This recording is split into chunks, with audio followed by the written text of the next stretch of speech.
Hi, I'm Rachel with Rachel Ray's Crime Corner, and I'm back with another true crime story for you. So sit back and relax, or get busy with your favorite chore and put in them earbuds. So I hope each of you is having a wonderful day, and that you'll stick around to hear this story. This story comes from the 1800s. Rachel Sharpless was born in 1831 in Pennsylvania to Aaron and Abigail Thatcher Sharpless. She was a teacher of a school near Rocky Hills in Westchester County. On the morning of Saturday, September 28, 1850, the students of Rachel arrived at the school, ready to begin their lessons. And yes, I said Saturday. By 1840, the school year was about 8 months long. Some schools were open for only 6 or 7 months. The school year was divided into 2 terms, a winter term from November to March, and a summer term from May to late August or early September. The actual days and lengths of the 2 terms were set by each school district. The school week was usually 6 days. Sometimes students would have a half day of school on the 2nd or 3rd Saturday of each month. I wonder how kids today would enjoy attending school on Saturday. On this particular Saturday morning in 1850, the children arrived at school and were unfortunately not greeted with the kind smile of their teacher. Instead, they were met with a most horrid sight. Their teacher had been brutally murdered. She was lying in the front of the schoolhouse. A young man, around 19, named George Farrow, was in the area at the time. He later told a boy that he had seen the dead body of Rachel near the school, but he had been afraid to go near it. He also said that he had seen no one else close by at the time. Another individual said they had run into George walking down the road on the morning of the murder, and that he had mentioned to them that Miss Sharpless had been shot by a large gun while she was unlocking the door of the schoolhouse.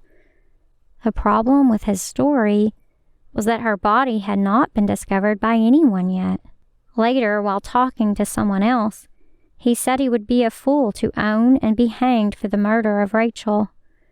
Eventually, he was indicted for her murder. One thing that contributed to his conviction was the wadding that was used in his gun. Before cartridges came into existence, wadding was used to create a seal between the bullet and the gunpowder. The wadding that was found near the body of Rachel matched a torn copy of the Saturday Evening Post that was found in George's possession. After his conviction, he made a full confession to the prison keeper and one of the inspectors. He said he had noticed that Rachel carried a nice gold watch and chain with her. He came up with a plan to steal it from her, and on the morning of September 28th, he went to the schoolhouse. When he saw Rachel arrive at the schoolhouse to open the door, he fired the gun, but as soon as he did, he could hear some of the students in the distance, and so he fled and wasn't able to even take the watch. After hearing all the evidence, the jury took 2.5 hours before rendering a verdict of guilty of murder in the first degree. He was sentenced to be hanged. After the conviction of George Farrow, the editor of the Westchester Village Record went to the prison to speak to him, and this is the story as told by George. On the morning of the murder of Rachel Sharpless, he came out from his father's house and went up Boot Road. Mary was along, and she set the dog on him for sport. The dog ran at him and barked. He pointed the gun at the dog several times and snapped it at him. The gun wasn't loaded. He did it to tease Mary. He had often plagued the dog. He did not see W.M. Smith in the barnyard. He then went up to Jonathan Cope's woods to load his gun. He loaded 1 barrel, then came down by Emmer Thomas's spring house. Oliphant came to him near the spring house and went with him down to the woods. Says he snapped at a robin, but his gun didn't go off. He then went down into the woods, and Oliphant went after the cows. said he had thought something of Rachel Sharpless before he had started from home, and as his gun snapped when he aimed at the robin, he put up a mark on a tree opposite the bars, or nearly so, and fired at it to see if his gun would go off. The gun went off, and the shots are in the tree. The gun went off, and the shot was in the tree. He loaded his gun again and remained in the woods a quarter of an hour. He then went down to the bridge and looked back, and thought Oliphant saw him. He then went up through the middle of the woods where he could leave no tracks, and said that the tracks across the creek and in the path along the fence, which had been measured and thought to correspond with his shoes, were not made by him. He said this more than once. He said he loitered about the schoolhouse until after the mistress had passed. As she approached the schoolhouse, he thought she saw him. He got behind a tree and hid himself, and she came around the western side of the schoolhouse. He waited until she came to the door, took the key from her handbag, and thought her attention was arrested by his shadow. He then stepped quickly out on the left side of the tree, that she might have the back of her head towards him. He raised the gun to his shoulder, took rapid aim, and fired. He says the only exclamation she made was, "Oh!" She fell against the door, dropped to the stone step, and rolled off upon the ground. He looked at her for 3 minutes, felt sorry as soon as it was done, and was afraid to take the watch for fear they would find him out by it. He then walked slowly west from the schoolhouse, then through the woods, and crossed the road at the corner of Enos Thomas's cornfield. In crossing the road, he jumped up the bank and looked back, and found that he had left no tracks. He went into the woods on the north side of the road, and then into Mary Sharpless's wood. There he loaded his gun and shot twice at a squirrel, but not at the tree which he pointed out to Sheriff Darlington. He did not take Darlington to the right place because he was afraid he might find the wads of his gun. After he committed the murder, he poured the shot out of his shot bag to avoid discovery. Some of it he poured in the woods of Enos Thomas, and some of it in Mary Sharpless woods.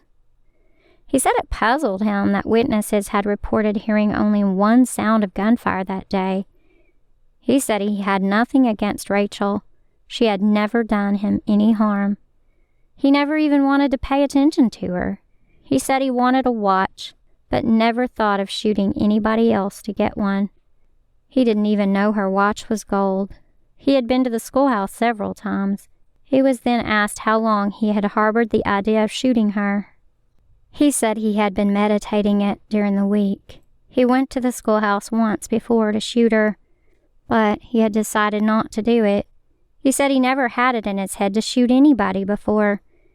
In thinking about it, he sometimes thought it would be horrible to shoot her, but, he said, it seemed he was able to do it.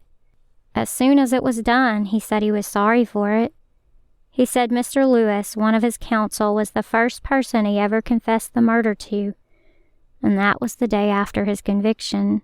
It was a week prior to this interview. He would not acknowledge it before, because at the start of his trial he thought he could be cleared, but he did not think so towards the end of the trial. He said if he had destroyed that paper, he would not have been convicted. He said there was a witness who said that George had told him he was going to get a watch before long. George said he didn't know the man, but that it wasn't true. He said he slept soundly on the night of the murder. It was late when he went to bed. He said it had not troubled his sleep since his imprisonment, and he had never dreamed of Rachel Sharpless. He did say he had thought of the deed a good deal since he had been in prison. He thought of destroying the paper before they found the wad, and after too. He had gotten the paper at Goshen's store and had left a good deal of it on the counter. Pratt Roberts' son was in the store the day he got the paper. He said he didn't think hard about any of the witnesses. He had a good deal to think of to prepare to die and a short time to do it in. He said one of the judges told him it could be some months. It was almost 5 months later when he would finally pay the price for the murder of Rachel Sharpless. The day before his execution, he wrote a letter to his mom. "My dear mother, I feel very sorry that I did not take your good advice which you gave me on the 20th of last September to go back to my place and stay my time out as you wished me to do. I started on the 28th of September with the thought in my mind of taking Rachel Sharpless's life for the sake of a gold watch. This is what I did it for nothing else. Now, my dear mother, I feel very sorry for the trouble I have thrown you into by my bad conduct. But I feel and know that God has forgiven me for what I have done. I remember when you were here of having some conversation with you about trying to meet me in a better world and your promise that you would try to meet me in glory. These were your words. I remember giving you my likeness to remember me by.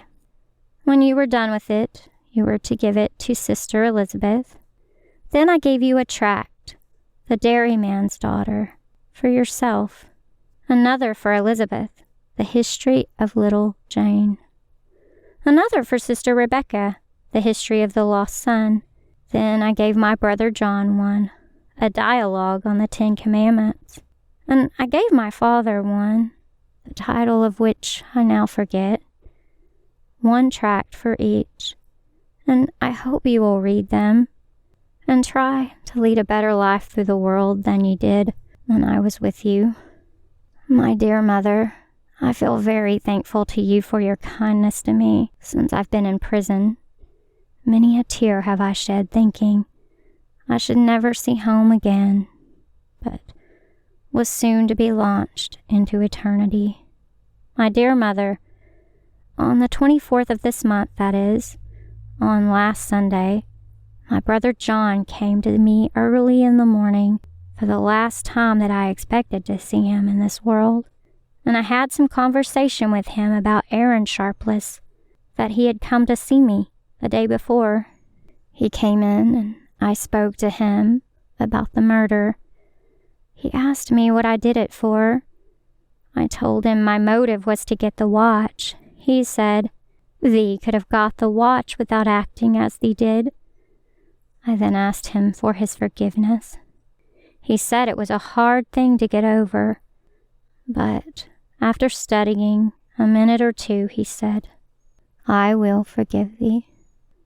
My last request to my brother was that he would promise me faithfully to become a Christian. He said he would. We then parted, never expecting to meet again on earth. I thought he took it very hard. I took notice of tears rolling down his cheeks. Later in the day, Sister Elizabeth came to see me. I spoke to her about as I did to John, about preparing for another world. She promised she would. 11 o'clock a.m. I expect in about 25 hours to be in eternity. I feel myself prepared to go with the hope of meeting you in heaven, if you will only strive. You said when you were here to Mr. Stewart that it would have been happy for you if I had died when I was a child, but now, my dear mother, I hope to be as happy as if I had died when I was young. I wish, my dear mother, that you would send the other children to Sabbath school, that they may learn the way of salvation and become Christians. I have many more things that I would like to say to you, but I cannot. My dear mother, I bid you farewell. Keep this letter and read it to the family when I'm gone. George Pharaoh. The summer before the killing of Rachel, George's mom had mentioned a nightmare, that she had. She shared it with George and the rest of her family. She dreamed that George had killed Rachel Sharpless and said she hoped it wouldn't come true. August 29, 1851, George was led to the gallows erected in the yard of the Chester County Prison on Market Street in Westchester and hanged. As he was standing at the gallows, he addressed his father, quote, Father, you know you have not acted a good part towards me. You have never afforded me a good example to follow, but permitted me to grow up in ignorance and vice." End quote. The site today houses the Chester County Justice Center. George's body was taken down after half an hour and placed in a walnut coffin. It was then removed from the prison and given to his parents for interment. He was buried at midnight, and the grave was guarded for several nights to deter any curiosity seekers. George Farrow was not the only criminal in his family. James Patton was a respectable farmer who resided 1.5 miles north of West Chester. He and his wife had 2 sons, Wesley, age 14, and John, age 11, and an infant daughter. On Sunday morning, May 25, 1845, James, his wife, and his son, John, left their home to attend the Methodist church. Wesley had not attended church that day due to an illness he had been experiencing. The family left their baby daughter at home to be attended by their servant girl. Around 10:30 that morning, a man named Jabez Boyd showed up at the Pattons' home. He snuck in and quietly locked the door. He placed his hand on the boy's head and said, quote, "How are you getting, Wesley?" End quote. He said this because Wesley had been sick for some time. The boy didn't even have time to answer the question before Boyd grabbed some tongs and hit young Wesley in the head with such force that he fractured the boy's skull. The poor servant girl could hear the horrific murder from the room where she was with the little baby. She had the strength of mind to gather the infant from the cradle and escape out of the window. As she was opening the window, she said she heard Wesley scream, "Jim, don't kill me." And then she heard a blow, a fall, and all was still. She ran to the neighbor's house to get help. When the neighbors arrived at the Pattons' home, they found the doors locked, so they had to enter through the window. The sight that lay before them was horrendous. The monster had beaten the boy mercilessly and threw him into the fire. Unfortunately, it was believed that Wesley had not been completely dead when he was thrown into the fire, because it looked like he had struggled to get away and was only partially in the fire. The sight was absolutely devastating. There was an immediate search of the house for the deranged murderer, and then people went in every direction to search for the monster. He was arrested about 2 hours later at his father's home. At the time of his arrest, he protested and said he had not been at James Patton's house for 2 weeks. He had tried to wash his clothes, but they were still blood-stained, and his boots literally had a clot of blood still on them. While he was being questioned, he maintained an air of indifference and laughed and joked with his acquaintances as though nothing had happened. Jabez was around 22 years old and a bricklayer by trade. Some time ago, he had resided in West Chester, but had committed some offense that had landed him in jail. He had broken out of jail and had only been seen publicly within the past few weeks. He was a very disliked man with a very bad character. Upon investigation of the home, it was also discovered that Boyd had robbed the home of $50 in gold and notes before fleeing the scene of the crime. There was reason to believe that if the girl and baby had not escaped, Boyd would have lit the whole house on fire to erase any evidence. He denied being anywhere near the Pattons' home, but Mr. Patton had seen him around the home the previous Sunday. While the Pattons were grieving the loss of their firstborn son, their younger son was grieving himself to death. He had unfortunately witnessed the harrowing sight of the mutilated, disfigured remains of his beloved brother, and no matter what the family tried to do to get his mind off the memories of that sight, nothing worked. The Pattons now lost both of their sons, but thanks to a brave young lady, they still had their baby daughter.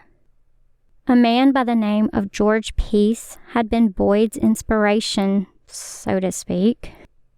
George Peace had killed a man and burned all the evidence. Boyd had attended the trial. George Peace was acquitted, and within a week was arrested again on charges of arson. Boyd's trial went much differently than George Peace's trial.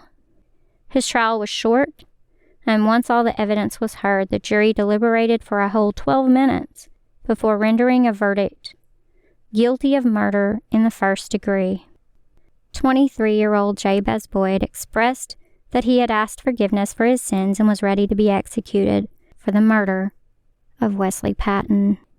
George Farrow was actually hung on the same gallows with the same rope as his uncle, Jabez Boyd. Jabez Boyd was the brother of George Farrow's mother, Susanna Boyd Farrow. I hope you enjoyed this story today. Thank you so much for taking time to listen. If you stuck around for the whole story, if you wouldn't mind giving me a thumbs up if you enjoyed it, and also subscribing to the channel so that you'll know when I put out more content like this. And if you want to put any comments or suggestions, please do so. Just remember to be kind. Thank you so much. Have a wonderful day. May God bless you and keep you.